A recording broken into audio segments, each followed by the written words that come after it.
আসসালামু আলাইকুম। বিদ্যা সোপানের পক্ষ থেকে সবাইকে জানাই আন্তরিক শুভেচ্ছা।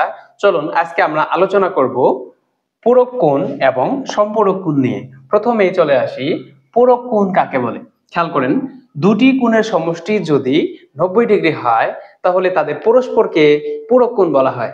যেমন আমি যদি একটা উদাহরণ লিখি, 40 ডিগ্রি যোগ 50 ডিগ্রি, তাহলে দুইটা কোণ মিলে হচ্ছে 90 ডিগ্রি। আমাদের সংজ্ঞা কি ছিল? দুইটি কোণের সমষ্টি যদি 90 ডিগ্রি হয় তাদের পরস্পরকে পূরক কোণ বলা হয়। তাহলে আমরা এখানে দেখতে পাচ্ছি 40 এবং 50 ডিগ্রি মিলে 90 ডিগ্রি হয়েছে। আমরা বলতে পারি 40 ডিগ্রি এর পূরক কোণ হচ্ছে 50 ডিগ্রি এবং 50 ডিগ্রি এর পূরক কোণ হচ্ছে 40 ডিগ্রি। এবার সম্পূরক কোণের সংজ্ঞায় আসি। দুইটি কোণের সমষ্টি যদি দুই সমকোণ বা 180 ডিগ্রি হয় তাদেরকে পরস্পর সম্পূরক কোণ বলা হয়। যেমন 120 ডিগ্রি যোগ 60 ডিগ্রি, দুইটা মিলে 180 ডিগ্রি হচ্ছে।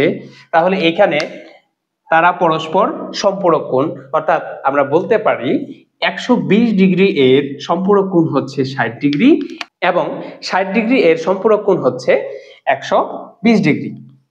এবার খেয়াল করুন, এই যে প্রশ্নটা 70 ডিগ্রি এর পূরক কোণ কত? আমরা পূরক কোণটা কিভাবে বের করব? জাস্ট 90 ডিগ্রি থেকে এই 70 ডিগ্রিকে মাইনাস করে দিব। তাহলে 90 ডিগ্রি থেকে 70 ডিগ্রিকে আমরা বিয়োগ করলে পাইতেছি 20 ডিগ্রি। তাহলে 70 এর পূরক কোণ হচ্ছে 20 ডিগ্রি। এবার আমরা একটি প্রশ্ন খেয়াল করি, 130 ডিগ্রি এর সম্পূরক কোণ কত ডিগ্রি? এটা আমরা কিভাবে বের করব? জাস্ট 180 ডিগ্রি থেকে 130 কে বিয়োগ করে দেব। তাহলে 180 ডিগ্রি বিয়োগ 130 ডিগ্রি, আমরা বিয়োগ করলে পাই 50 ডিগ্রি।